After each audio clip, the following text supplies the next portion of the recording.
The year was 1968. In the remote highlands of South Vietnam, near the Laotian border, lay a Marine combat base. Its name was Khe Sanh. Few Americans had heard of it.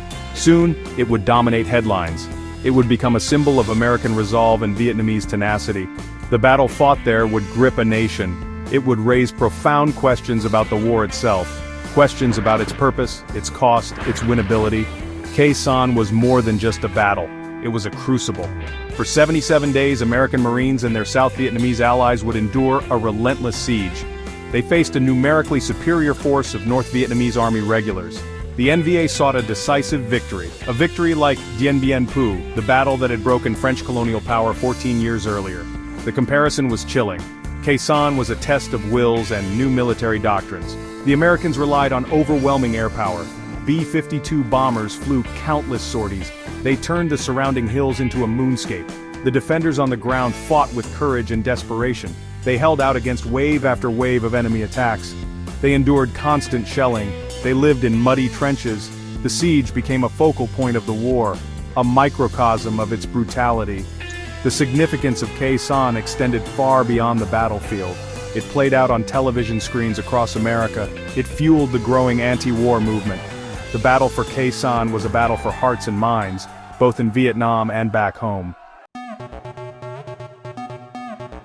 Khe Sanh Combat Base occupied a critical piece of geography. It sat astride the Ho Chi Minh Trail. This was the main infiltration route for North Vietnamese troops and supplies into South Vietnam. Controlling Khe Sanh, American commanders believed, could disrupt this vital artery. General William Westmoreland, the commander of U.S. forces in Vietnam, saw Khe Sanh as a keystone in the defense of the northern provinces. He believed it could be an anchor for a fortified line. The base was also an important surveillance post. From its high ground, American forces could observe enemy movements in the surrounding demilitarized zone and Laos. It was a listening post, a forward operating base for reconnaissance patrols. These patrols, known as long-range reconnaissance patrols or LRRPs, ventured deep into hostile territory. They gathered intelligence and called in airstrikes. The strategic value, in theory, was immense. It was seen as a block against North Vietnamese ambitions in the south. Westmoreland saw an opportunity at Khe Sanh. He believed he could lure the NVA into a set-piece battle. A battle where American firepower could be brought to bear with devastating effect. He envisioned a killing zone, a place where enemy forces would be decimated by air and artillery. This was part of his strategy of attrition, a strategy aimed at wearing down the enemy. Khe Sanh, he hoped, would be a place where this strategy could achieve a decisive result. However, the strategic importance of Khe Sanh was hotly debated. The stage was set for a monumental confrontation. The North Vietnamese leadership, under Ho Chi Minh and General Vo Nguyen Giap, had ambitious plans for early 1968. They were preparing for a massive countrywide offensive, an offensive designed to shatter the stalemate, an offensive to spark a popular uprising in the south. This would become known as the Tet Offensive. The attack on Khe Sanh was an integral part of this larger strategy. It was not an isolated engagement, it was a carefully calculated move.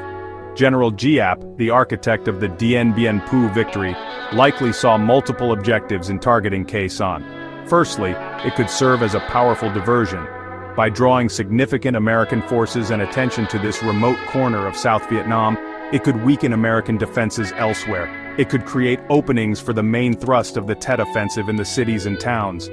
The Americans, Giap hoped, would be looking one way, while the real blow landed from another. It was a classic feint. Secondly, Giap may have genuinely believed he could replicate his success at Dien Bien Phu. If he could overrun Khe Sanh, it would be a stunning propaganda victory. It would demoralize the American public. It would demonstrate the NVA's ability to defeat the Americans in a conventional battle. The psychological impact of such a defeat would be immense.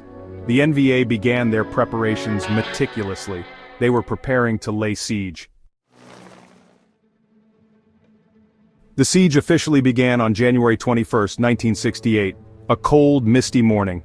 North Vietnamese artillery unleashed a furious barrage on the Marine base. Rockets, mortars, and artillery shells rained down. The intensity was shocking. One of the first shells hit the main ammunition dump. A massive explosion ripped through the base. Over 1,300 tons of ordnance went up in flames. The blast killed 18 Marines.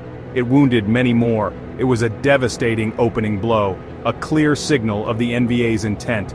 The fight for Khe Sanh had begun in earnest. The initial assault was followed by ground probes. NVA infantry tested the American defenses. They attacked outlying positions. Hill 881 South, Hill 861.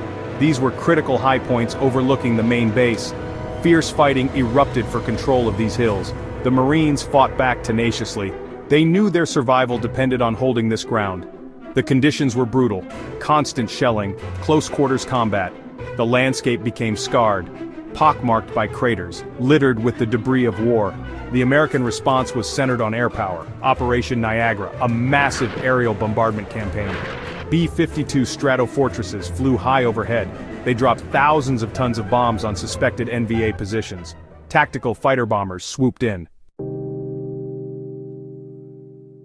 Life inside Khe Sanh became a grim routine of survival.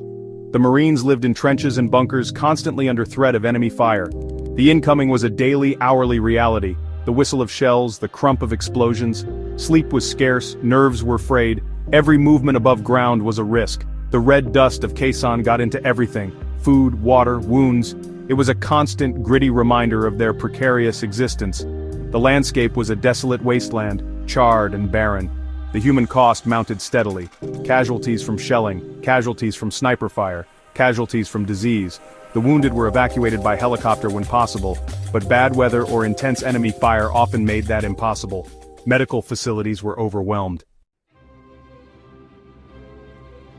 As the siege wore on, pressure mounted on the American command to relieve Khe Sanh. The symbolic importance of the base had grown immense. President Lyndon B. Johnson was reportedly obsessed with its fate. He had a model of Khe Sanh in the White House Situation Room. He demanded assurances that it would not fall.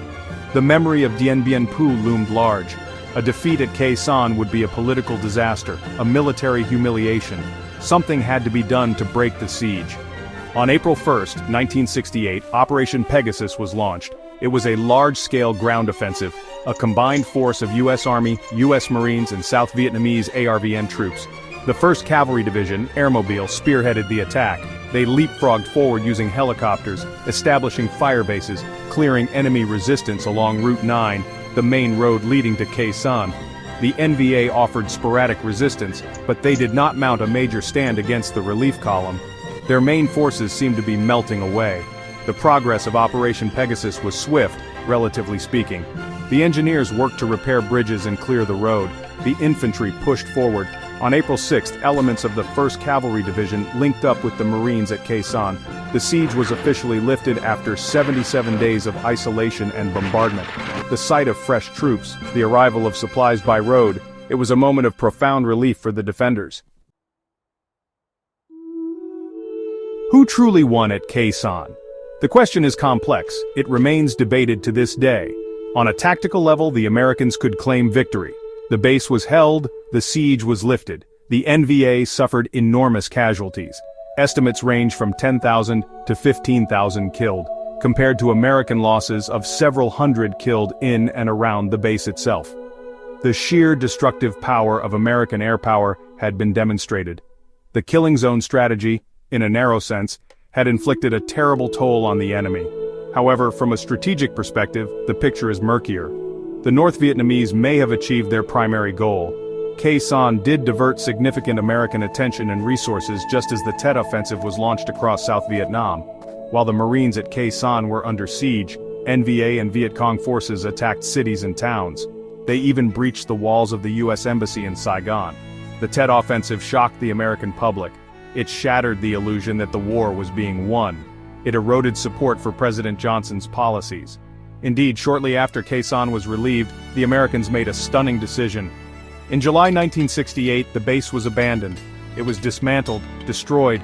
The strategic jewel that had been defended at such cost was deemed no longer necessary. This decision fueled the argument that Khe Sanh had been a diversion, a costly one. If the base was so important, why abandon it?